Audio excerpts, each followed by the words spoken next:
This is a Film Stories original podcast. We made this. Hey everyone, this is Tony, Network Chief of We Made This. As you know, our podcast network brings together a brilliant assortment of talent who talk about all kinds of pop culture content, such as the episode you've just listened to, or you're just about to listen to. We'd love to keep the lights on a bit longer if you're able to support our network on Patreon.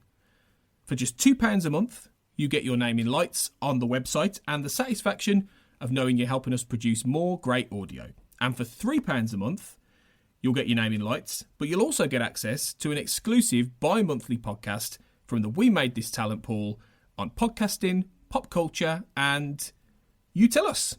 We'll take your suggestions. For less than the price of a coffee per month, you can help keep We Made This going. So just head to patreon.com/We Made This. That's patreon.com/We Made This to get the ball rolling. Now, back to your scheduled programming.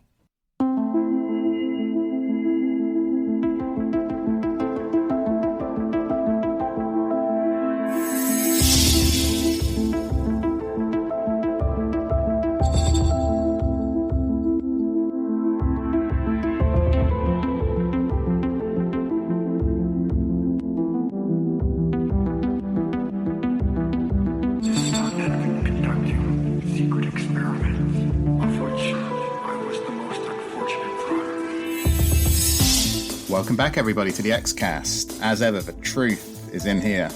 I'm your host for this episode, Carl Sweeney, and thank you very much for joining me for this podcast, which is all about the 10th episode of Season 7, which is Sein Und Zeit. Of course, this is the first part of the two-parter, which will culminate in us finding the resolution to the Samantha Mulder storyline.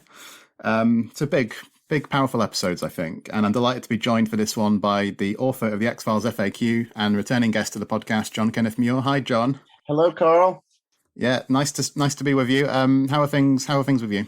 Things are good here. I hope you're staying safe where you are, and it's a real pleasure to be back with you discussing something interesting and happy. The X-Files instead of pandemic or COVID. Instead of everything else, yeah. Right.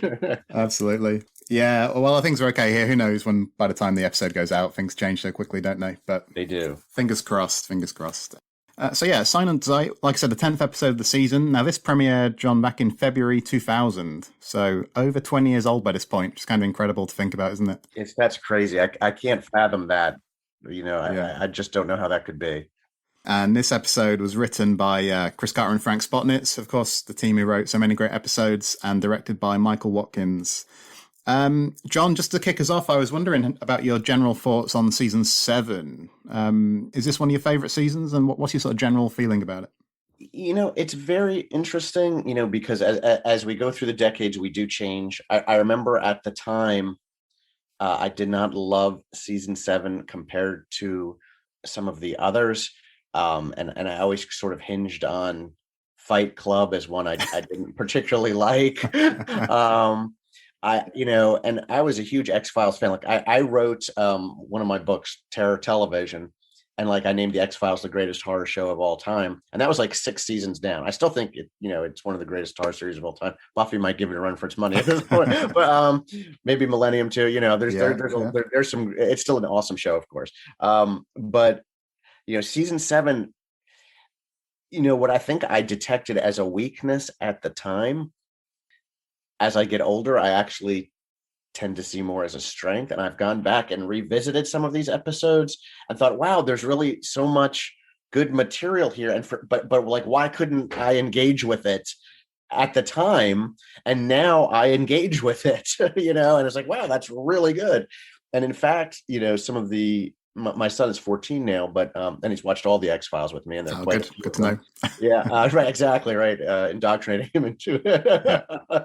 But we watched it when he was younger, so we did want to be careful. We didn't, my wife Catherine was very adamant we don't show him home right off the bat, with the mutant family there. But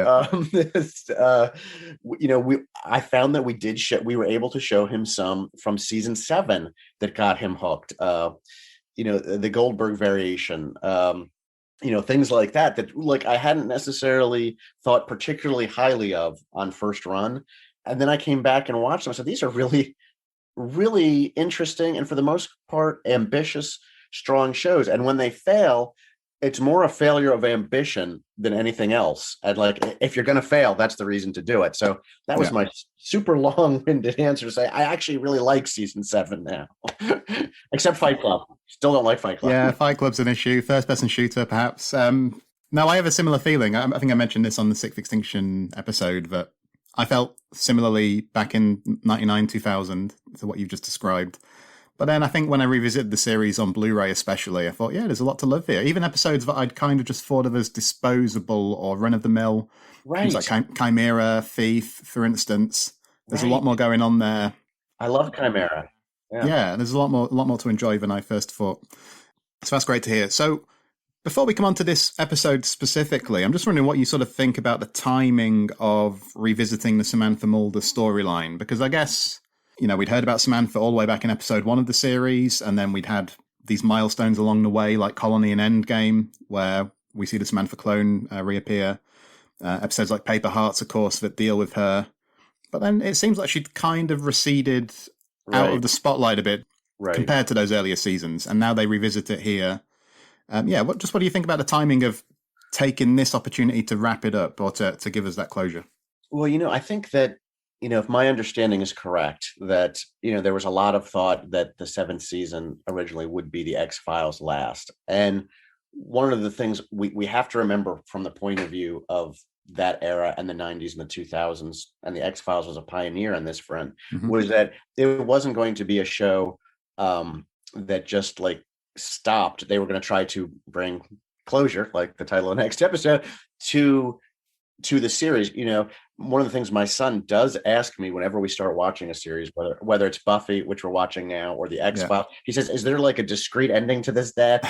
or is this like, you know, the original Star Trek, which maybe where it just kind of stops? It's like, that's the last one. You know, it just ends, you know, or we watch some show that we really like and it was just canceled. Like, you know, even recently, like Terminator, Sarah Connor Chronicles, just, you know, stops. And then there's like, you know, and he gets really upset if we invest the time in it and there's not a real ending to it, you know. But, you know, as we moved into serialized television, you know, in the 90s, and the X-Files was certainly a pioneer of that, you know, it came the idea that, you know, the things we raise, we have to also resolve. So it makes sense at this point, if you think they were contemplating the end of the X-Files, at least in this incarnation on television, that they're going to resolve all of the loose threads.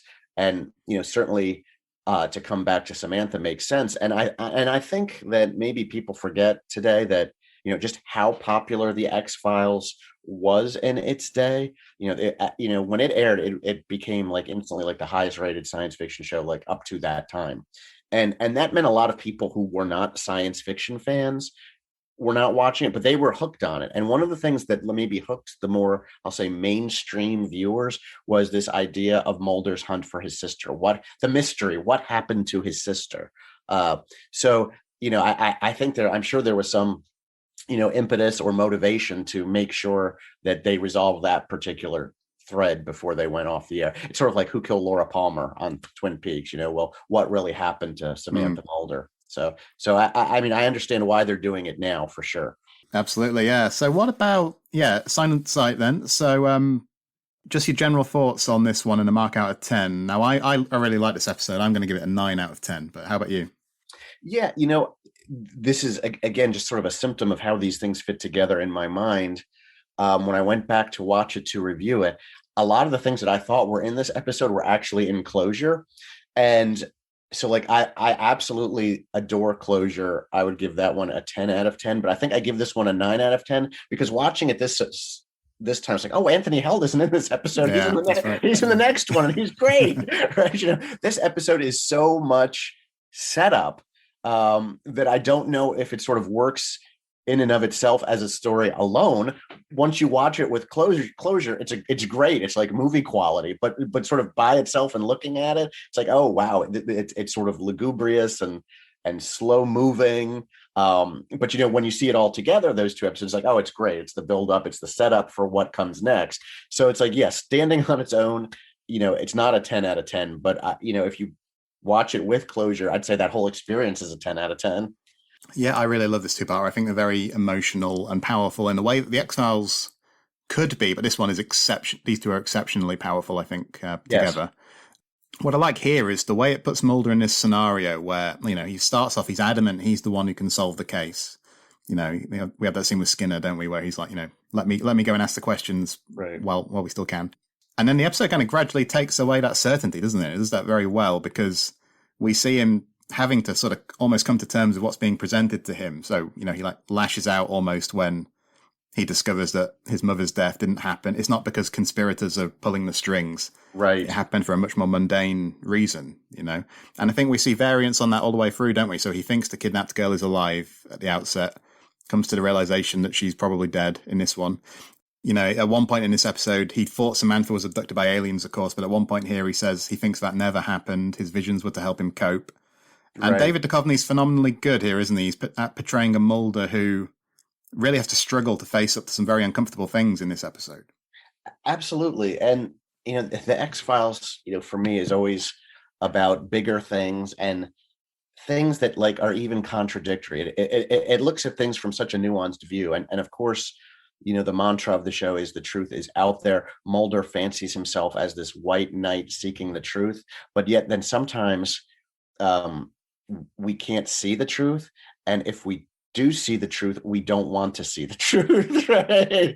So they're all, this episode, plays so much with that. He's wanted to know all along what happens to Samantha. And now that he's getting to the truth, it's like you almost don't want to know the truth. You can't accept the truth. His mother wouldn't have committed suicide. His mother would not have, not told him this, all those things, and it's sort of a sideways entrance into resolving Samantha's story, which I really like, but it does strike me that there are probably a number of fans who didn't like this because it's much easier to set up the mystery, like Samantha disappears, than it is to satisfactorily resolve it.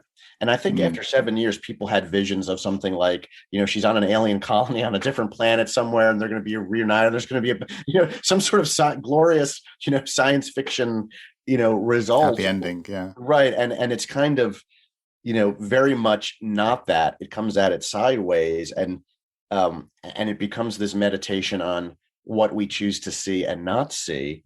And I think that really makes it great. I mean, I think that makes it great. But to see that it makes it great, you have to be willing to accept that it's not going to be how you envisioned it. And that puts you, and I know, again, long-winded, but this puts you in Mulder's headspace because you're going through the same journey as he is. It's like, this can't be true. I refuse to accept this. She was abducted by aliens, and she's out there with them, or her clones are, and but it's not. And so we have to come to accept ourselves, like as Mulder does, that what he believed was not true, and that the truth is not going to be something comfortable to us.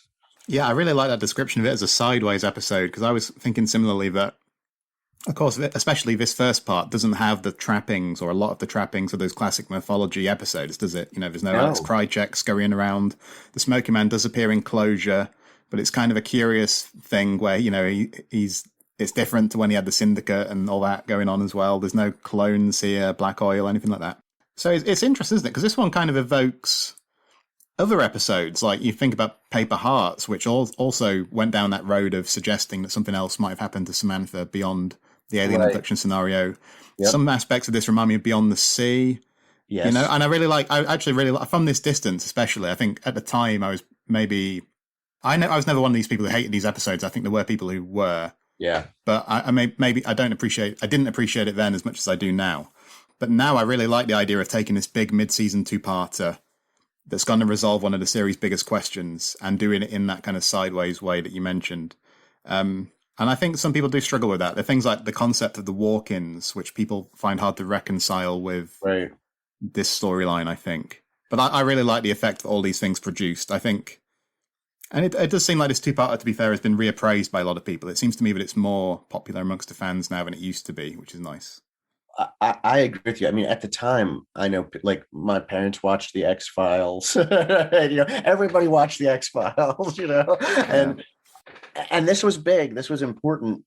And I think the feeling at the time, that sort of prevailed was that this was kind of a left turn and like a wrong turn. Yeah.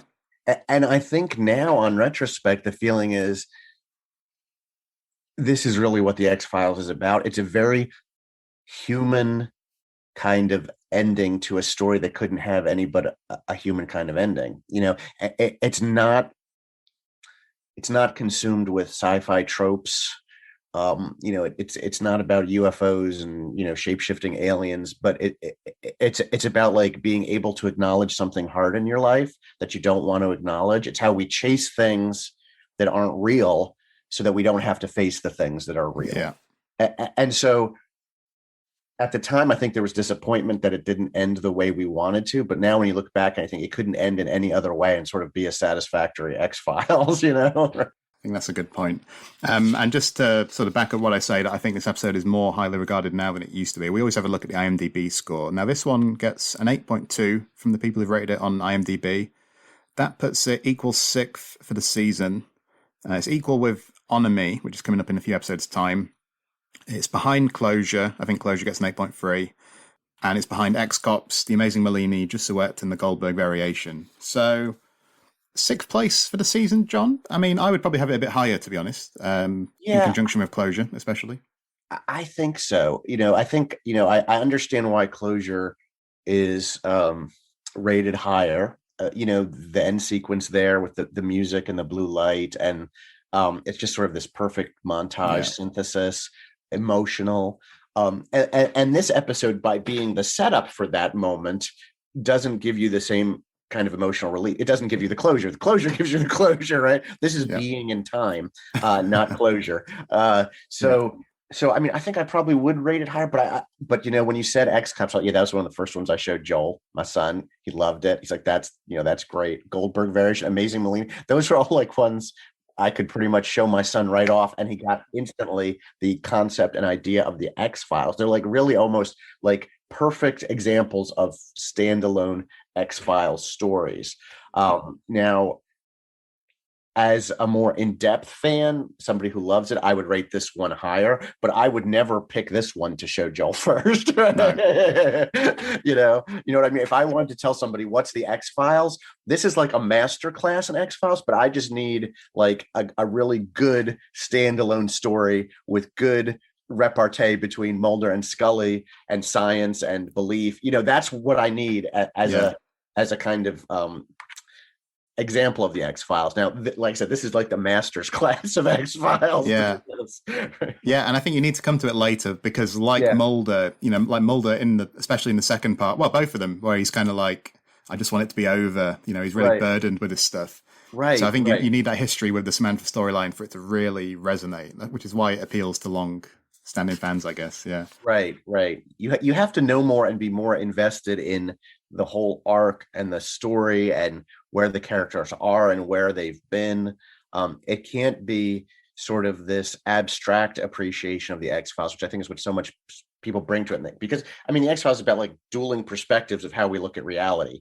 And I mean, that is here, but that's sort of not the point. This is more deeply invested in specific character and characterization and their journeys. So. Yeah. All right, John, I think the time has come. I think we should take a closer look at Sein Und Zeit.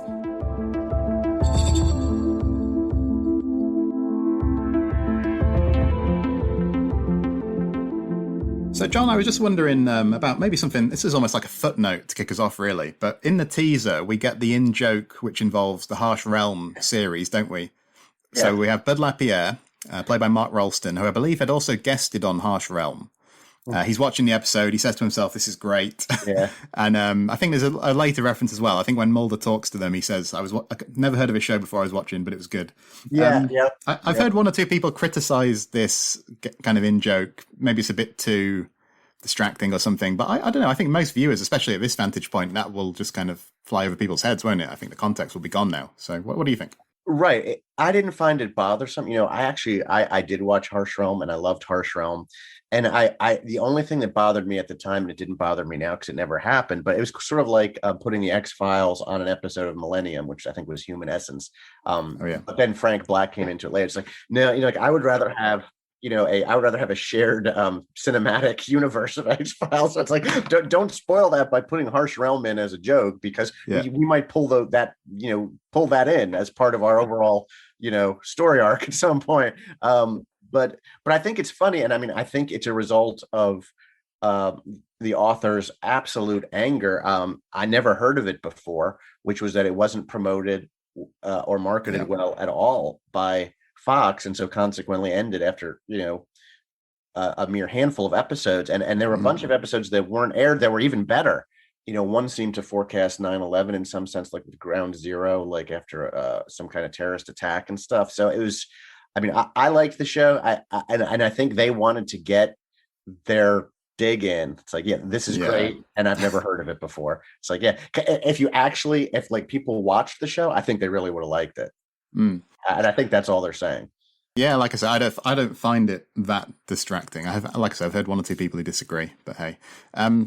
I think the other interesting thing about the casting of Mark Rolston is that he had appeared in the X-Files episode Red Museum. And the interesting thing about that is that in that episode, you hear some reference to the walk-ins, which of course is then revisited in this two-parter. So I wonder if that was on their minds, but he's very good as Bud Lapierre anyway, I think. So. Yes. Yeah. And I didn't even put that together, the comment on the walk-ins, until you said that. So that is interesting. That gives you another sort of whole avenue to go down and explore, doesn't it? Right. Well, yeah, because Red Museum's a curious one, because I think in that episode, which is early to mid season 2, and they mention the 2012 date, which becomes really significant to colonization and all of that. So it's a strange episode because it's kind of to the side of things, but it has these things that then much later become very crucial. Right. It's one of those weird hybrids that's, speaking of the alien colonization, weird hybrids, right? But it's one of those weird hybrids. It's like part standalone and part myth arc, if possible, right? It's like, it's not really in either camp, or it's in both camps. I don't know if that's possible. Yeah, it sort of takes that left turn partway through, doesn't it? And you realize that this is Deep Throat's killer and all of that. So what do you make about this teaser? Because it's very eerie and effective, I think. Of course, it's the mother who gets the writing stuff out, writes the note. The father has the vision of the girl dead. And then, when he leaves the room, the door slams and she's gone and there's blood under the door. So yeah, like I say, very effective, I think, and very hard at this stage, watching the episode for the first time, I imagine, to have any idea of where it's going as well. Oh, exactly, because in these early moments, it is such a clear, almost too on the nose parallel for the case that had happened, recently in the United States. So here it's Amber Lynn Pierre, and in Colorado in 1996, so just a few years back, it was Jean-Benet Ramsey. Again, 3 names: Amber Lynn Pierre, Jean-Benet Ramsey. They were both like the real life crime and this crime both revolve around Christmas, because Jean-Benet's body was found, I think, on Christmas Day, and here it's Santa Claus's North Pole thing. Both the children, the real life one and the fictional one, were 6 years old when they passed. Female, the parents in both cases come under suspicion. The writing, I think, is really fascinating. I think it's fascinating that they use that as the case, because again, where they are taking us has nothing to do with this. And so this is a red herring. It's a manipulation. It's flashing something in the left hand so we don't know what the right hand is doing, and it's like, oh, I get this. I know what this case is going to be. It's like, what happened to Jean-Benet Ramsey, but it's not. It's like it leads into Mulder and Samantha, and you have no idea it's going to go there. So, but I think it being such a transparent corollary for Jean-Benet Ramsey is really interesting, literally like ripped from the headlines. And so some people may see that and the opening scenes is kind of like a cynical, commercial thing. But I think it's actually a pretty intriguing and intelligent red herring that keeps us off the track of what they're really up to. Yeah, I think that's right, isn't it? Because in the early part of the episode, it seems like we're getting some kind of commentary on what these kinds of investigations are like. Right. Like Skinner refers to the fact that his agents have got a death pool going. Right. There's the stuff about this kind of media circus that kind of has sprung up. Mulder advises the lawyer, who's not like a criminal lawyer, like, you need to get a different lawyer. He advises the family, and then he tells them, he said, whatever else the FBI does, they really want to find your daughter and, catch the person who did it. It's very, it's all commentary on that. Yes, exactly. I really like that detail with the lawyer. Like you say, he's a real estate lawyer, and he's kind of well-meaning but ill-equipped for this kind of thing, isn't he? And right. I mean, apologies to any real estate lawyers who are listening, because there's the implication for Mulder that that's not real law or whatever. But no, it's a great detail though, isn't it? Because it makes complete sense in that context that family would have turned to whoever they knew, and it probably wouldn't be somebody who was equipped to deal with it. Right. Exactly. Oh, and of course, I didn't mention Amberlyn Pierre and Jean-Benet Ramsey, both the hastily scrawled, kind of confused letters. I mean, at the scenes of the crime. I'm sorry, I didn't mention that as a comment, but that's another commonality too. There's so many, it's such a clear corollary for that. The disappearance, perhaps murder of Amberlyn Pierre. But yeah, like I say, stuff like, so this idea of the case sort of taken on a life of its own. And when Skinner talks about his agents have got a pool going, I like that, because that's almost like an effective contrast with Mulder, isn't it? Because Mulder's very empathic. He believes at first that the girl is still alive. He's determined to find her. Right. So that feels like a very authentic thing to me, the death pool reference. But also, I think the stuff with Mulder makes it even more effective later, because he comes to the belief in this episode that the parents, I think he uses the word delusional at one point, which seemed harsh, but, he kind of goes through that about turn, doesn't he? He says they can't both, believe she's dead, and that are, believe that they saw her as a ghost and think that she's alive. Yeah. And so that they're delusional. Right. Yeah, that's right. He said only one of those things can be true. Yeah. They can't be seeing ghosts if they think she's alive. What did you make of that moment when, because we get the scene when Mulder goes to see the family, and of course the thing is, he'd said he's gone there to ask the right questions, but then it's kind of turned on him, isn't it? Because the mother asks him, like, will they find her? And he's like, I hope so. Yeah, I really do. And I just found that a very striking moment, because he can only give like a very equivocal answer, can't he? But it's a very strong piece. I mean, David Duchovny's brilliant in this whole episode, but I thought that was a particular highlight, that moment.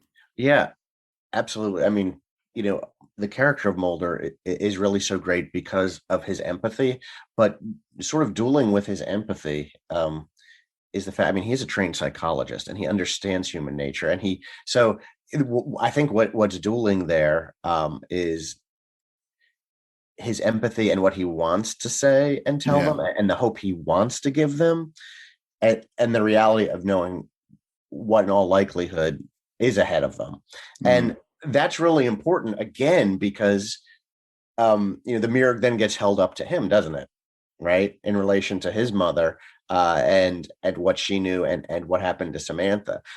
So you have to assume if he has that kind of dueling mentality with them, then think about how he must feel himself with his own sister and his mother and that. So again, it's really good to show his sort of human response there, so that we sort of then know that he fully understands what he's going through as he goes through it, if that makes sense. Yeah, totally. Yeah.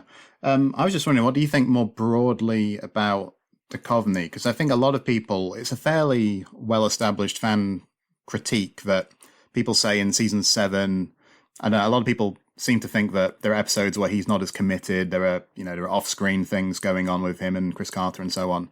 Right. But you see an episode like this and like Closure, where he just absolutely knocks it out of the park, doesn't he? But what do you think? Do you see any credence in that sort of line of critique more broadly? Do you think he was a bit less committed by this run of the series, or do you not see that?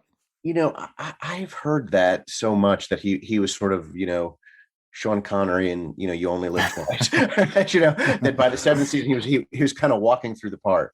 I don't read that. And, I don't get that. I don't get that. I think that people grow and people change, and I think it would be a mistake for him to play Mulder in the exact same way he played him in season 3 and season 7. Anyway, I don't detect any lack of commitment or engagement with the material here. He certainly seems fully engaged and committed. And if you go back to episodes like Ex-Cops, he's clearly having a ball there. They look like they're having just like a great time doing this, found footage cops horror movie kind of thing.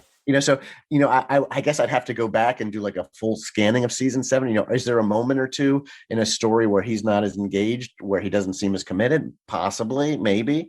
I think he's a good enough actor that doesn't transmit. And it certainly doesn't transmit in like a Mulder-centric episode like this. Not to my eyes and ears anyway. No, I mean, he's really got great material here to sink his teeth into, hasn't he? I suppose Right. with something like Fight Club, I mean, I'm not sure any actor could elevate. I don't mean to be harsh, but you know what I mean? No. I think sometimes the underlying material is difficult to work with. Right. Other times it gives you all these opportunities like this episode. It's kind of right. Exactly. Exactly. I think when he has, the material that he can engage with, he engages with it fully, but again, something like Fight Club, I mean, that was like one of the last ones I ever watched with my son. I was like, why didn't you show me this one? Because it's bad. And he said to me, after it, he said, Dad, it's not so much that it's bad. He said, it's just like it's like a really average episode. He said, it's not like it's Spock's brain and Star Trek. He said, it's not, it's not like this like gloriously, supremely bad episode. He said, it's just kind of boring, but it kind of doesn't know how it feels about itself. And I think in a situation like that, an actor isn't quite sure, like, where is my commitment to this? How do I fit into this? In an episode like this or Closure, I mean, David Duchovny clearly knows what he's there to deliver, and he delivers it. Absolutely. Well, what about Gillian Anderson then? Because she's got an interesting task in these 2 episodes, hasn't she? Because it's not a showcase for her as such. Right. She does get some good moments, but it's much more Mulder-centric, isn't it? So I think she's a very shrewd actress, and she knows that is the thing, and she's very effective at what she does have to do. Absolutely. Like, I think she's really powerful when she said Agent Mulder did not have a good night, or it was not a good night for Agent Mulder. However she says that, like, it's like you're talking to your boss, but it speaks volumes about emotionally what the human situation is. She's there caring for Mulder, worried that he's personalizing the case. That I wrote when I took down notes on this. So she keeps saying that he's personalizing. And of course she's right too, because we know this is like exactly what happened. And she also gets the Dr. Zaius line, which is from Planet of the Apes. She says, don't go looking for something you don't want to find. That's what she says to Mulder. And of course the line from Planet of the Apes is Dr. Zaius says to Taylor, Taylor says, I think Zira says, what will Taylor find? He says his destiny, but he says, don't go looking for it, Taylor. You may not like what you find. I mean, it's a variation of the same line, which is the same idea in both, which is that you say you hunt the truth. Well, when you get to the truth, it's going to cold cock you. You know what I mean? It's going to be cold water on your face. Which brings me to this tangent of like the Planet of the Apes and the X-Files as corollaries for each other, because we saw that exact scene also in War of the Coprophages, if I'm pronouncing that right. I think so, yeah. And then in season 10 of the X-Files, Planet of the Apes, Escape from Planet of the Apes was featured in, I think it was Founder's Mutation. So actually, it's like really odd. It's like really this meta reference to Planet of the Apes throughout the X-Files. And like in regards to, I think, the truth, that like the people who hunt the truth think it's going to be one thing, and when they find it, it's going to be so hard to deal with. It's going to be your Statue of Liberty in the sand.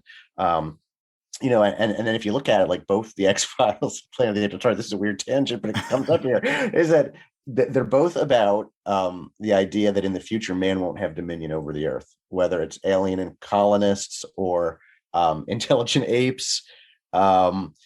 That we have to fight the future because the seeds of the future are being planted now. You know how Planet of the Apes works with time, and the child of the intelligent apes is here now, and it's going to happen, sooner than we think. And that's sort of the syndicate and stuff. Dr. Zaius as this like, who's clearly a villain, but also like defending like something. He's like doing what he does to try to defend the society that exists. And Cigarette Smoking Man, is the same thing. He's obviously a horrible villain, but by some sense, he's like trying to keep something going, in what he's doing. So that Scully saying, "Don't go looking for something you don't find in this. You don't want to find in this episode." Like again, there's like you can do a whole Planet of the Apes X-Files parallel. That's my deep analysis this episode. Well, no, I think that's really interesting. And I think in terms of when Scully's saying, don't go looking for things you don't want to find. Right. Because the comparison with Samantha here emerges gradually, doesn't it? Because Yes. I think it's kind of implicit in the early scenes of the episode, but it's not directly stated. I think the first real allusion to it is when Mrs. Mulder calls and she's looking at the picture of Fox and Samantha, isn't she? And then it's after that point, like you say, Scully starts to say, you're personalising this, you're going back to your sister. So quite a bit of a contrast with, like I said, in some ways this episode is like Paper Hearts, where here's another explanation for what happened to Samantha. But that one really foregrounds it. That one is like the teaser has Samantha appearing to Mulder in the dream. Right. Here it emerges a bit more, step by step. What did you think about Mrs. Mulder's appearance? Because I suppose that's one, like I say, the episode doesn't have all the mythology trappings that other episodes do. But I suppose she is a character that would only traditionally appear in mythology installments for the most part, isn't she? And she gets a couple of scenes here, and it's kind of heartbreaking, isn't it, how they can't quite connect, She wants to talk to him. He can't talk now. She leaves a message. He doesn't get back to her. And it's very sad where it goes, isn't it? It is. And, a crazy thought kind of struck me watching it this time. This is sort of the end of her story, but we only ever really saw the surface of her story and the decisions she went through and how agonizing they must be. And, today we're all like always about prequels. I thought, could you imagine a prequel to the X-Files set in, the 1950s and 60s with Mulder's dad and mom and the cigarette smoking man and all of this, but like from her perspective, because you definitely feel like we're only seeing the tip of the iceberg with her. I mean, we didn't know she was sick. There is not really a lot of her perspective about what happened to Samantha in this series. It's like she suffers in silence. Do you know what I mean? She suffers, even the episodes that involve it, we don't really get a sense of her emotionality over this. I don't think. So, it struck me kind of almost as bittersweet. I mean, of course, it's incredibly sad to lose your mother, to lose anybody, but it also struck me as like, oh my gosh, I think maybe the X-Files today, looking back, maybe it missed something by not having more of her perspective in it than what we got. I think that, to some extent, we even got more perspective from Scully's mother about things and how she feels about things than we do Mulder's mother. And so there's a piece where this feels like a little bit convenient because we don't really have the backup. Like we don't have this big puzzle behind us that we know what she thinks and know how she feels and know what she went through. Like that hasn't been like a major focus. It's been more like Mulder wanting to avenge his dad's death, bringing Samantha home. Like, well, but then like that Samantha never came back. And what did the mom think? Like Samantha came home and then was gone. How did she react to that? We don't know. It's like, wow, there's like the Mother Mulder story is a fascinating story that we don't have. And so for it to kind of emerge here, it's to get Mulder where he needs to get to go. And I understand that, but I do feel like as someone who loves and adores the X-Files and thinks it's a brilliant work of art, that like, wow, that would be a really interesting story to tell. And it did, and the series didn't tell that story. It didn't tell what happened, how Mrs. Mulder dealt with all that. Yeah, I think that's a very interesting point because I feel like the extent to which she's a victim of some of these things is maybe overlooked sometimes. Right. Yeah. Yeah. I think you've got a good point there. And I was also thinking that I hadn't thought this before, but when you think about Mulder's father's death, I was seeing kind of a parallel there, or kind of a juxtaposition, because when Mulder's father dies in Anasazi, he's about to tell Mulder something significant. He goes to the bathroom, Krychek kills him. And then here, Mrs. Mulder's going to tell him something over the phone. Right. And Mulder gets fixated on the idea that she was going to tell him something really significant, doesn't he? Right. And that makes it quite powerful when it turns out that, her death was just what it appeared to be at face value. Right. It's not that somebody's trying to sweep up all these loose ends and, she was about to speak out and all of that. It was a suicide. I thought that was very effective. Right. No, I thought it was too, because and I don't know exactly how to say this. There's sort of a tension, I think, in the X-Files. And the tension is some people really like it as a vehicle for science fiction. Yeah. And it is that.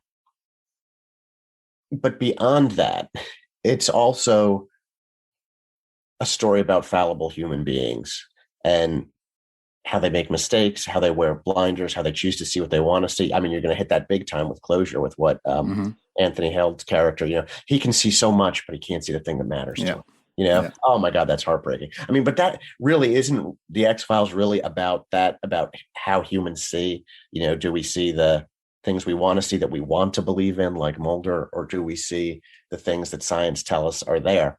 And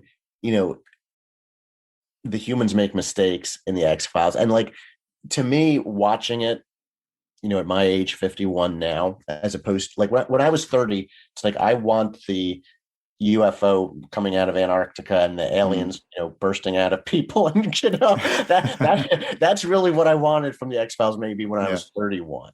But the reason I still connect with it now is because of that other thing, is because of something like Mrs. Mulder dealing with this horrible thing and making a choice that she can't go on like that, and wanting to connect with her son one last time before she does that thing, so to me, like, that's something that makes, the X-Files like this really great work of art. It's not because it doesn't just function as a vehicle for a genre, but becomes about very real people, and real people make mistakes. But I'm also hyper conscious of the fact that there are people who don't want that in the X-Files, or don't want that in Buffy the Vampire Slayer, or don't want that in Star Trek.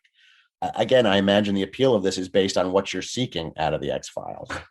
Yeah, but I like you mentioned, it's a great work of art, and it is. And I think one of the things I like in Closure is we get some nice ambiguity, because we do get the Mrs. Mulder reappearance in that episode. She gives Mulder the message while he's sleeping. We never find out what it is. I don't think Mulder necessarily knows he's received this message, right, but presumably it's had some effect on him. So I like it when there's stuff like that. It's not spelled out for us. Do you know what I mean? I think that was I love it too. I love it too. I mean, I think that's what makes the show a great work of art, is that there's room for things that are outside our experience, and things. Not everything has to be explained. Sorry, Scully. There are some things in our existence we're never going to have clear answers for, like, the how and why, or synchronicity, serendipity, whatever you want to call it. Yeah, absolutely. I'll tell you one scene I really liked here, actually. It's when there's some kind of FBI briefing that I think is led by Skinner, where they're all talking about the note and the handwriting and all of that. That's the scene where Mulder, he kind of picks up on the Santa Claus phrase and he walks out. But I love scenes like that because it's one of those things where Mulder's positioned as this real outsider, amongst the rank and file of the FBI, because he's like disagreeing with the prevailing consensus. He walks out pretty abruptly, doesn't he? He just kind of turns and leaves. And that's quite foundational to the character, isn't it? When you think of early episodes like Squeeze, where he goes up against the agents that Scully's working with, and whatever, just the basic idea of spooky Mulder who's hiding away down there, even though he's a brilliant investigator. But it does seem like scenes like that kind of fall away after a certain point. Do you know what I mean? You get them quite a bit in the earlier seasons, and this one I felt almost like a throwback to me, Absolutely. It's funny. It's like what the series starts at and sort of what it becomes, and what things slip away along the way, and what things come to the surface.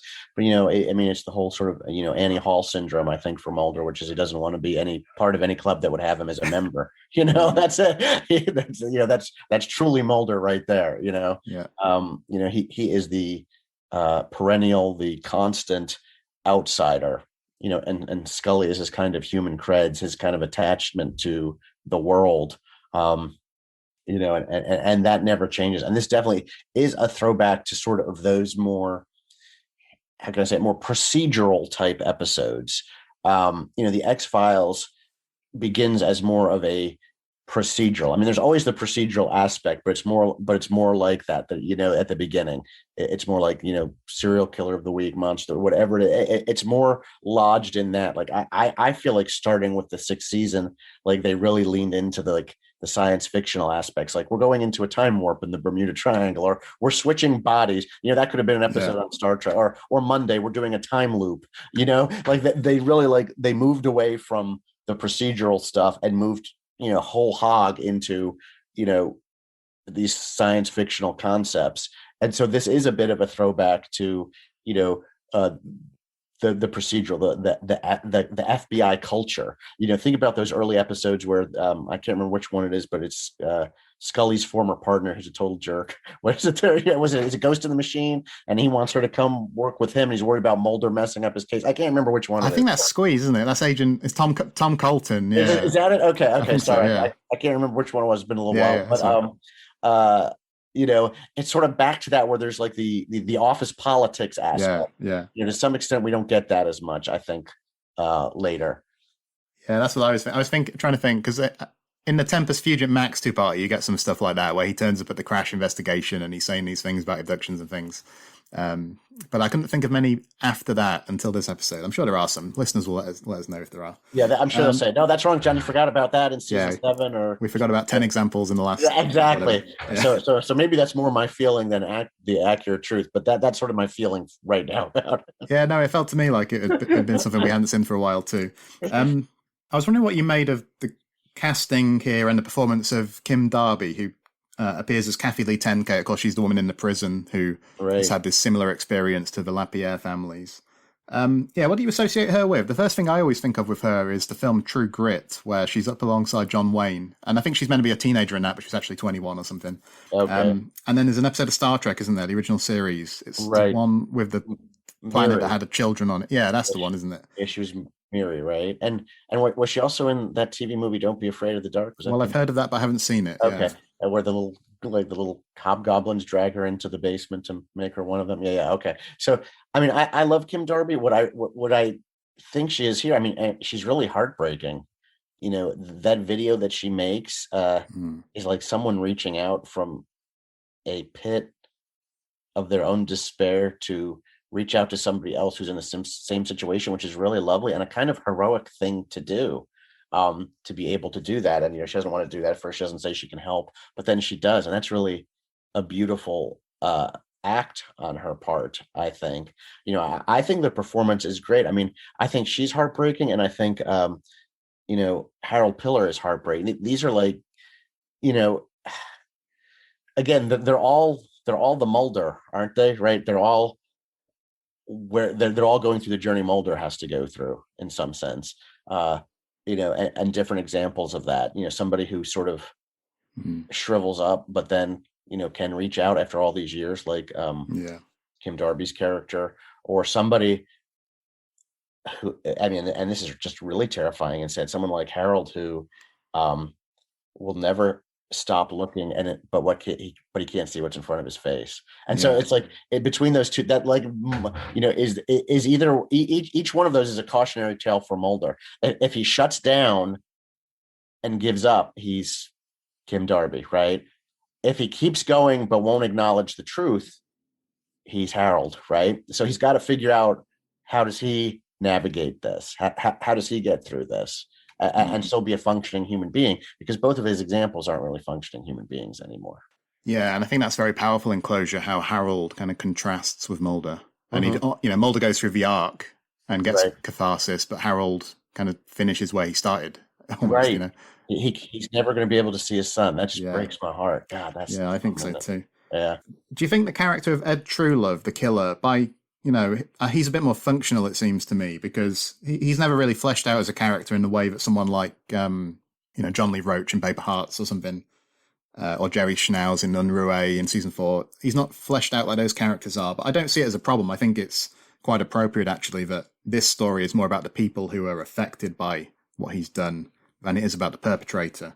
Right. But I think the actor embodies the character well. The whole setup there with the Santa village is disturbing and creepy. What do you make of him as a character? Oh, yeah. I mean, I think he's perfectly serviceable. And it sort of, brings me to mind what I always say about Millennium. I always say, it's like the crimes of the week are like the planets the Enterprise visits in Star Trek. It's not in and of themselves that they are, it's like, what do you learn from, what do the people around this discover about themselves by interacting with this planet or this serial killer or this person? So it's almost like how can I say, sort of what they do and how they do it is almost more important than who they are, if that makes sense. It's like how it reflects on Mulder's journey or Scully's journey or Frank Black's journey in Millennium or Kirk on Star Trek, whatever it is. That's sort of what's important, So in some ways, it felt a little, to coin a phrase, millenniumistic to me. This setup, the Santa Claus village, and this guy doing this with the video, setup. I don't know why, but it felt millenniumistic to me. It felt like something like that, like where they were using this horrible, this person's horrible crimes as a way to talk about us and a way to talk about the human experience. I mean, the X-Files always does that too, but the X-Files learned, by about season 2, you can't keep doing the criminal of the week, and so we have a different, we do different things. We do the science fiction concepts, we do the monsters, we do the myth arc. So that, I guess maybe that's why it feels a little millenniumistic to me to use that phrase, but I have no problem with it. I like it. I do think it's really interesting though, the use of video in this episode, that so we associate the video both with like the observation and preparation for the crime, but then also Kim Darby's video of healing from the camera to the family, to Amberlin's family. I thought like that. I felt like that was like a weird, like bookend use of video, like of the video camera. I think that's really interesting. Yeah. That, how the serial killer uses it and surveils everybody, and how she uses it, and how one led to the family's grief and the other could conceivably lead to their healing. So I thought that was like a really interesting and sort of under the surface touch to this episode. Yeah, that's fascinating. I hadn't really thought of that. But now that you say it, I'm thinking of there are a couple of other uses of video in the two-parter, aren't there? I mean, we get the media presence on the scene. So this crime is like relayed to, every living room in the country or whatever. But also, I think in Closure, we see the hypnosis video with Mulder, don't we? From the 1980s, which kind of comes back into focus. And it seems to be that he's saying this horrific thing, but now we have reason to doubt it. Because there's the guy there with Scully who's like, this is just compensation, it's just fantasy and all of that. So that's, I hadn't thought of that before though, until you mentioned it, but it is a big motif, isn't it? The video stuff, yeah. There's probably a scholarly article to be written about the use of video, in these two episodes, like how, the video image is used and what it represents related to like how people perceive crimes and how people deal with crimes. I mean, that could be a really interesting article. Right? Yeah, we need someone to follow up on that for us. Yeah, absolutely. Yeah, exactly.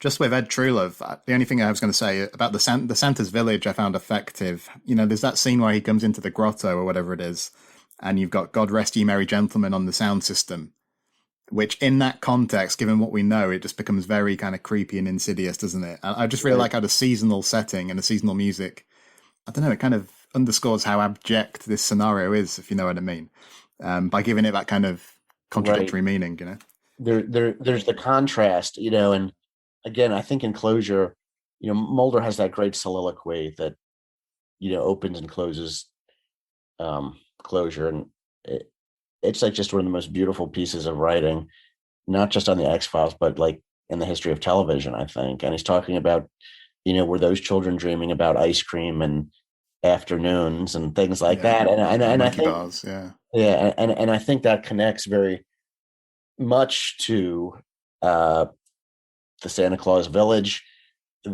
what is promised and what people think that is, the contrast between Christmas and the reality of what's actually happening here. I mean, I think that's very powerful, and then it leads us into Mulder's sort of thoughts about that, and like the innocence of children and how, I mean, not to be too dark, but the world, can spoil that innocence, in a heartbeat. So, I mean, I think the contrast is very powerful. The only thing that confused me this time, I'll confess I never have thought about it before when I've watched the episode, but we find out that Amber Lynn had been at the Santa's village quite recently, it seems. Right, 2 days earlier, right? Yeah, so it seems kind of odd that they wouldn't pick up on that, like the parents, I suppose, with the note as the reference to Santa Claus. Right. Yes. I noticed that a little bit this time. So I thought, and all these other kids as well, who presumably have been there. Have been there, right? That there. I mean, because we saw. I mean, they're in like a killing field at the end of the episode, right? But maybe I suppose they all wouldn't have had the Santa Claus notes, but the Lapierres did. I just think that might just be a minor thing in the episode. It didn't really bother me too much, but it sprang to mind this time. No, it sprang to my mind too because it was so. I guess what they're saying was she was destined for that same treatment, and like the walk-ins took her away to a safe place because she was going to be the next victim. Whereas the other people were actual victims of the killer, but then there must have been all of these unsolved cases somehow near where the family lived that you think would have come up in their research investigation, which clearly didn't, because they only happened to, Scully saw a sign in the car. She's trying to go over, Christmas Village, Santa Claus, make the connection, I don't know. I mean, I do think, I think another reason people may not have maybe loved this episode originally is that there's a lot hanging on the skeleton. Maybe too many details. It's like if you get too bogged down in the serial killer and what was happening, it's like, you sort of have to like understand a lot, and that's not really the point, right? The point is, the field at the end and living in starlight, the children, that's the point. But there's so much sort of plot hanging on Amberlynn Pierre and what happened to her, and I'm not sure it's all 100% consistent, kind of like what we're talking about. I mean, ultimately it doesn't matter because that's not the point. But again, it's like, there are certain people, very concrete thinkers. It's like, I want to know how A leads me to B, leads me to C, leads me to D, and I'm done. And it's more like A and B are kind of their own thing, and the idea of A and B kind of leads us to D, right? Yeah. It's like, it's a little bit more like that. Like structurally, I think it has a little bit of that. I think there's a little bit of fuzziness here. I felt that when I watched it again. So I'm so glad you brought it up. I mean, it ultimately doesn't bother me because I don't think that's the point. I don't think that's the theme, but it's like there's something doesn't quite jibe there in the details. Yeah, no, I have a similar feeling. And I was also you're talking about why certain people might not buy into this episode. Right. And do you think the concept of the walk-ins is just a bridge too far for some people? Maybe some people see it. I've heard people describing them as fairies and, Right. in quite a pejorative sense. And Right. maybe just the general sense that this is not fitting for Samantha's storyline, or it's just a bit new agey or something. But I think if you can buy into it, it's very rewarding because it gives us some wonderful moments. But I can see from a certain perspective how people might struggle with it too. I think so. I mean, again, I'm going to go back to, whatever I was, 31-year-old John, whatever, when I saw this, and not 51-year-old John now. The concept of walk-ins like deserves a whole X-Files story that's about like the walk-ins. I think we can agree that it feels like it's like this episode is about this episode, like, to 31-year-old John. It's like the John Benet Ramsey case, right? Where there are spirits, but then it's a serial killer at a Christmas compound. And then, and it's like, what? How does that all fit together? How does that hang together? And then it ties into this series long mystery, and it's Mulder walking in starlight holding his ghost sister's hand. What? I get that. That's 31-year-old John's explanation and confusion and upset with this episode. 51-year-old John's like, that's how life is. We don't always understand the connections. Why does someone we love get cancer? Why does someone we love end up on a plane that crashes? Like, we know why planes crash, but we don't know what is it that we said goodbye to that person. They went on that plane. Why was the person I loved on? I mean, we don't always know in our lives. We can't see that truth. We can't detect it.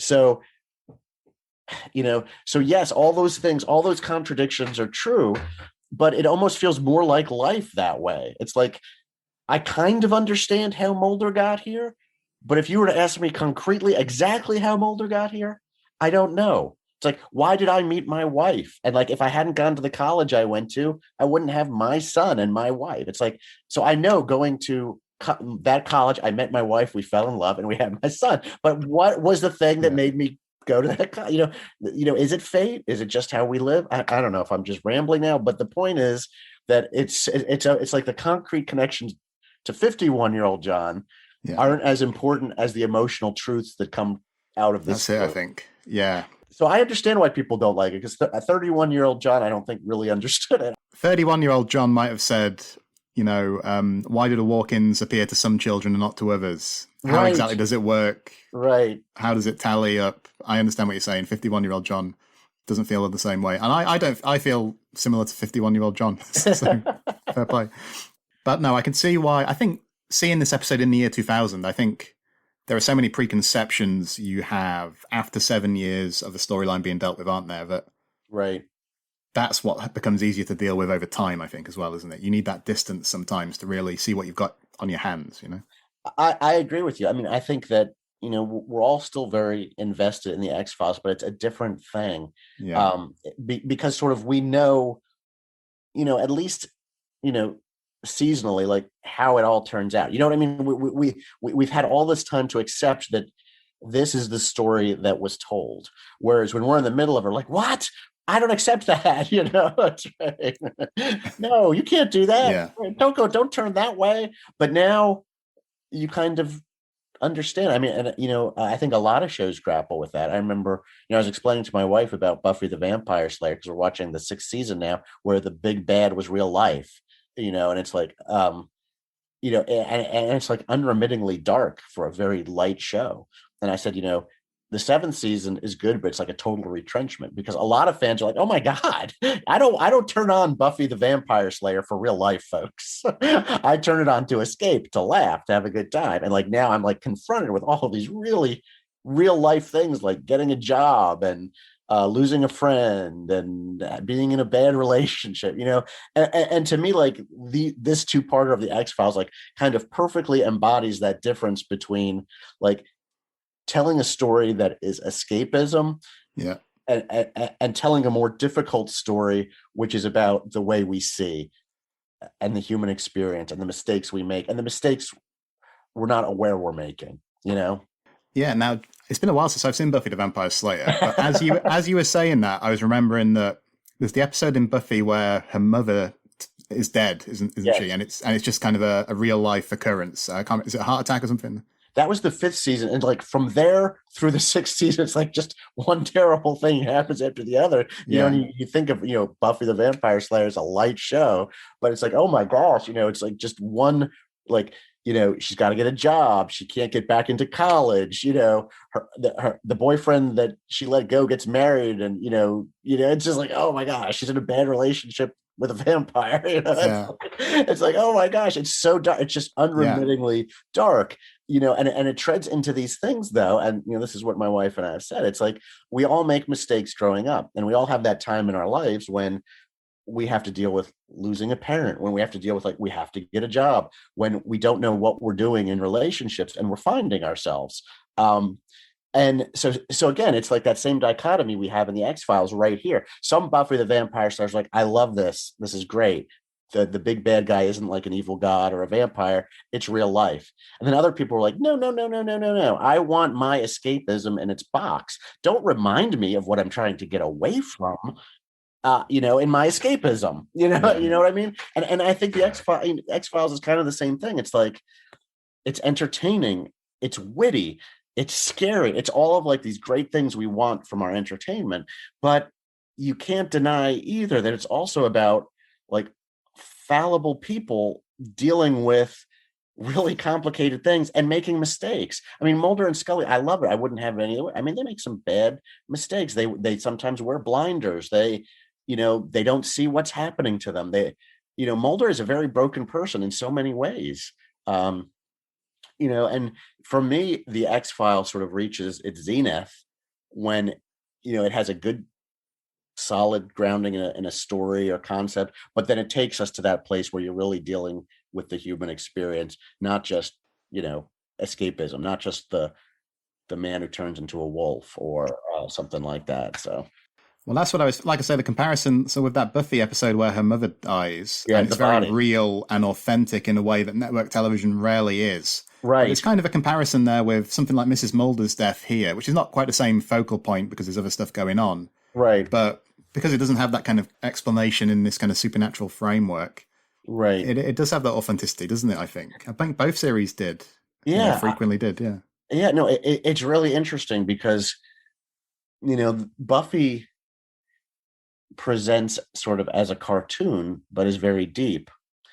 the X-Files kind of presents as this procedural, but is also very deep, and it's really kind of amazing that, we had these shows that looked like one thing, but the more you look at them, you see that there's something else. And I mean, these two episodes we're talking about right now, I think like that's a perfect example of that. If you're just looking for something concrete in a story, I can see, like, if you're just looking for a paranormal story about walk-ins, I can see why you're going to be disappointed here. Yeah. If you're just looking for a serial killer story, you're going to be disappointed here. If you're looking for a story about aliens and finding out that aliens had something to do with Samantha, then you're going to be disappointed here. But if you're willing to accept a story where Mulder sort of comes through his denial and coping about what happened to his sister and comes to closure and is willing to see that he hasn't been able to see before, then there's a lot of reward there at the end, a lot of emotional catharsis, as you said. Yeah. And it takes a long time. Well, I mean, it takes us through that trajectory gradually, doesn't it? And this episode only gives us half the story, obviously. Right, but, right. He starts off, he feels like he's the man to come and crack this investigation. Then he gets to that point where he doesn't trust his own judgment. It's really striking to hear Mulder say he wants time off and he wants to be taken off the case because he's too close to it. It doesn't really sound like him at all. I suppose closure gives him to confess, I've already recorded the closure episode, and the guys on there were talking. I had a couple of guys with me. There was a bit of disagreement about whether it was a fitting resolution, which is interesting to talk about. Closure rounds off that arc, doesn't it? Yes. But I think the reason that works is because it's very moving and it's very cathartic, but it's not Hollywood in the sense that we don't get Samantha running off the spaceship into Mulder's arms. Do you know what I mean? Right. It's going to be a happily ever after. I think something like that would have been difficult to pull off. Right. I think they almost found a brilliant way to synthesize it, and you get some happiness and some joy. Right. The overall situation is still very sad, but you do get the closure of the title. I think it's such a balancing act, and I actually think they pull it off really well. I do too. I love it. It's one of my favorite moments, I think, in all the X-Files. That's 51-year-old John talking, but it really is now. It really is because, not to get too deep, but to talk about grief and grieving, you kind of have to accept that the person you love is gone, and that's sad, but they're still with you, and you can still find moments in happiness and visiting, returning to those memories. And I mean, that vision and closure is like a literalization of that idea of how we deal with grief. It's incredibly sad because they're not actually holding our hand, but yes, they're still with us because they're meaningful in our lives. I mean, the only immortality we have is how we exist in the memory of others, really. She's still a part of him, and that's what the starlight, the stardust is all about, because we all began as, the Big Bang, and, all of our particles, whatever, we're all from there. And it all still exists. Matter never really dies. It just changes form, that kind of thing, so there is some sense of hope, or at least that it is palatable. I mean, because you always have that sense. To me, it's like a perfect example of sadness, like working through grief, and but being able to see that person still impacted you and is still a part of your life, and you'll always love them. So I love it. I mean, just unequivocally, I love it. I think that's a great ending for the story, and I'm glad they did it, because I don't know that the ending of her coming off a spaceship and hugging him, saying, "I'm so glad you never gave up looking for him," because then we're in a whole other realm here. We're really into the realm of kind of cheesy science fiction there at that point, and not in the realm of true human experience. Yeah, it's the Rolling Stones thing, isn't it? You can't always get what you want, but sometimes you get what you need. I mean, that's how I think about it. Exactly. There were just a couple of points I wanted to bring up here just to round off. So when I said at the outset, I mentioned Beyond the Sea in comparison to this episode. A couple of things make me say that. So when we see the ghostly visions of the kids and they're mouthing something we can't hear, that reminds me of when Scully sees her father, and I think he's mouthing the Lord's Prayer, but you can't hear it. And also that moment where she picks up on the 74 thing, doesn't she? Mrs. Lapierre has said, she thinks Anne Boleyn was mouthing 74. Scully puts it together with the map, the North Pole village on the map. So I thought that was good to give Scully a bit of a nice moment. Do you see those comparisons to Beyond the Sea? Had you thought about that? Yeah, I do. And now that you said yes, I mean, I would be like egotistical if I drew that on my own. You drew that. And I think it's valid. Yes.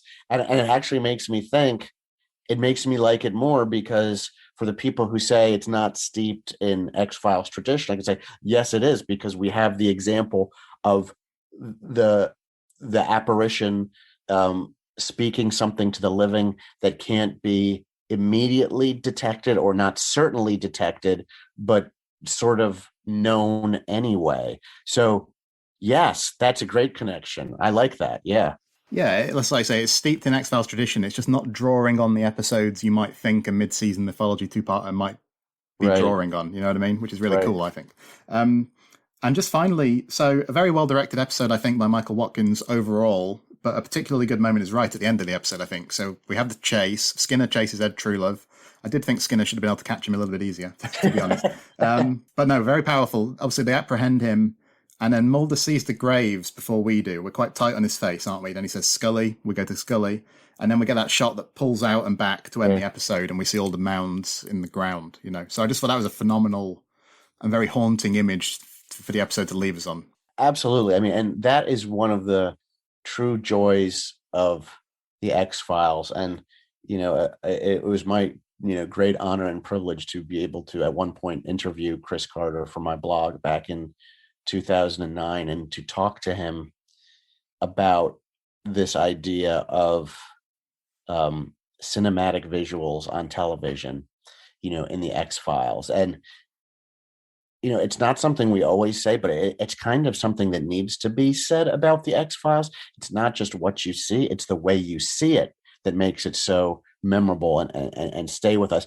And we enjoy that so much, but we don't always process that, and my philosophy as a film reviewer or TV reviewer is always that it's like the form has to reflect, augment the content, that how we see it has to, sort of intermingle and couple with what it's about. And like the X-Files can always do that. I mean, these things are put together, and I still don't know how. A 52-minute, 45-minute movie every week with these incredible cinematic visuals. I think, how on earth, in the amount of time you had, did you pull off things like this? And that's certainly one of those moments. I mean, when I wrote horror films of the 90s, I said, and I truly believe this, horror films of the 90s, they stumbled around for the first part of the decade till 1996, and Wes Craven did Scream, because people could stay home on a Friday night at first, and then I guess Sunday nights later, and watch a free horror movie, a movie that had great visuals, great characters, everything. The X-Files caused horror films to have a, crisis of identity, because do you want to go spend $12 on something that may really suck? Right. Or do you want to stay home and know that like the team that delivers every single week is going to deliver another thing like that, and horror movies eventually figured out the way around that. They figured out what was their path out of that. But it was like the X-Files is on pretty much every week. Like, and that's when, Friday night, a new horror movie comes out. What am I going to pick? The X-Files episode or, an untested horror movie. Yeah. And I truly think horror films had an identity crisis because the X-Files was so good, because they were doing on television what movies should have been doing theatrically. And you look today, what is the end result of that? TV and movies have switched places. And that's in large part, I think, because of the X-Files. TV is now the place that delivers these amazing long form works of art, and films have to be kind of what TV used to be, like these generic big things that draw everybody together. But it's like the X-Files is one of the reasons why they changed places, because it was so thoughtful and accomplished, not just in its writing and performances each week, but in how it visualized those stories. Yeah. And to be able to make a cinematic TV show. I mean, it's why the X-Files still looks so good right now. it's why it's eminently watchable now, why you still get hooked now. It's not just that you love the characters. I mean, that's so important, or that the writing's great. That's so important. But every one of these episodes looks like a movie. This looks like a movie, and you put these two episodes together, you could release them theatrically, and people would go. Right? So yeah, I really like what you're saying about the form being appropriate for the content. And I think of these two episodes, I think that's appropriate across the whole two episodes. But then when you think of something like Mulder's encounter with Samantha in that field at the end of Closure, and it's very abstract, and you've got slow-mo, and you've got Moby's music, and it's kind of, the film has been treated or something to give it that kind of ethereal feeling. Right. And it absolutely it's true, isn't it? It is, you could take this script, but if it wasn't directed extremely well and acted extremely well, the effect that they're striving for wouldn't be achieved. And I think that's a very good point. Yeah, that is absolutely right. And again, how can I say this? The X-Files was on the edge here in a sense, because it wasn't giving people what those people expected. It wasn't giving them what they wanted. And that's the worst thing. You should never give people what you imagine they want. You should give them what you want to tell them. That's the key to being a storyteller, right? But could you imagine if the technique weren't there, what people would have said about this?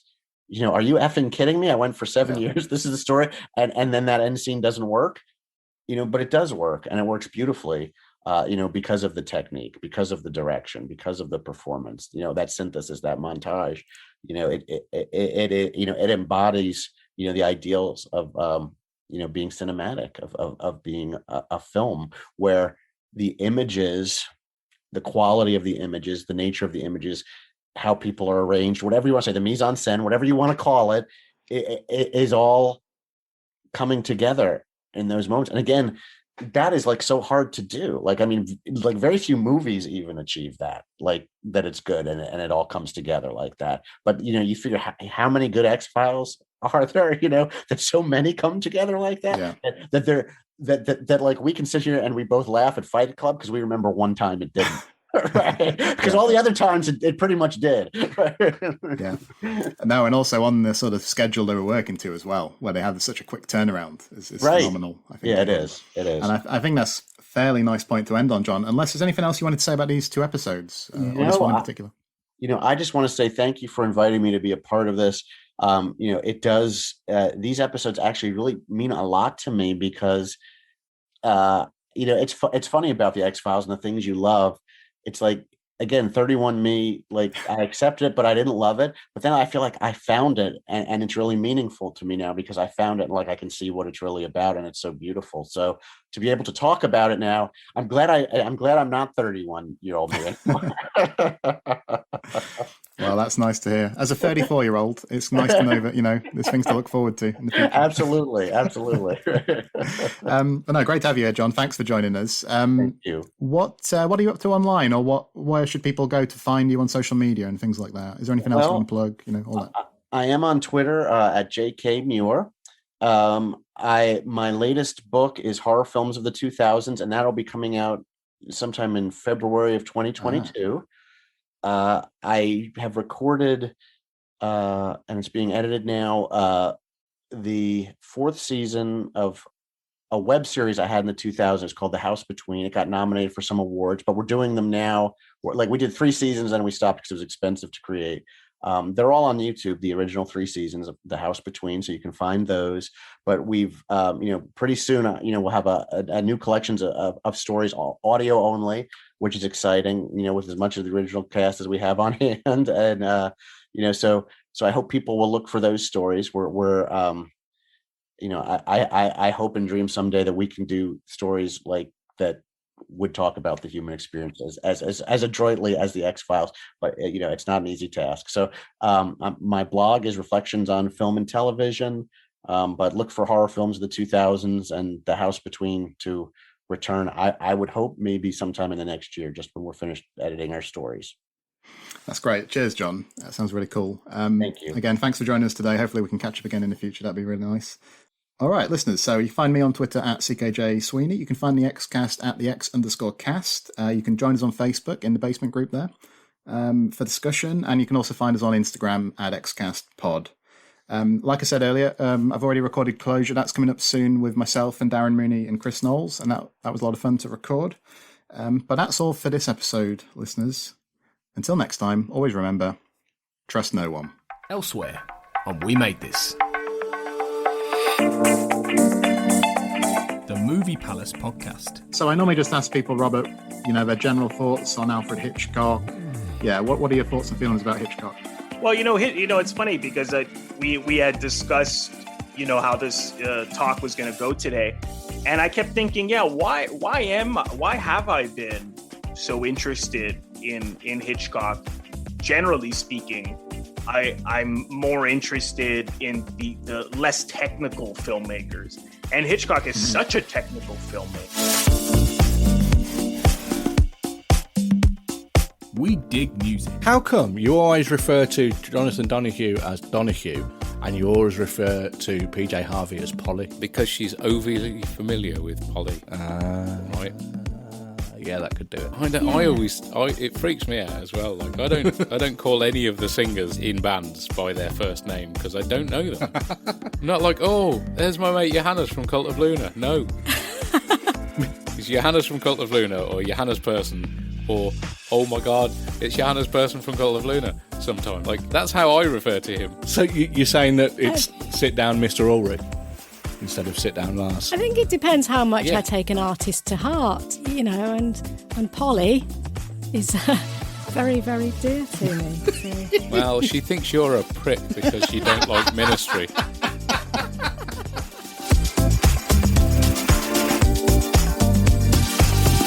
Shipwrecked and Comatose, a Red Dwarf podcast. But you're not really quite sure what's happened there. It might put you off seeing the next one. That does make a lot of sense, actually. Good point. All right. Carl can always give us the information in a way we can make it understand. Me and Mark just go blah, blah, blah, blah, blah, blah. I occasionally sound vaguely intelligent when I try very hard. Thank you very much. Yeah, I occasionally whine about gay shit. I'm multifaceted. Okay. Anyway, moving on. Check out all of these shows and more on the We Made This podcast network.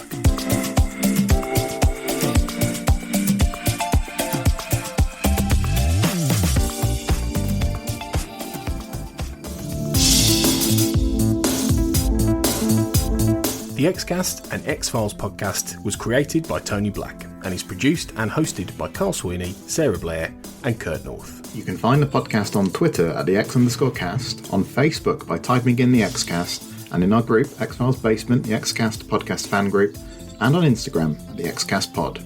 Don't forget, you can support the show by becoming a member on Patreon.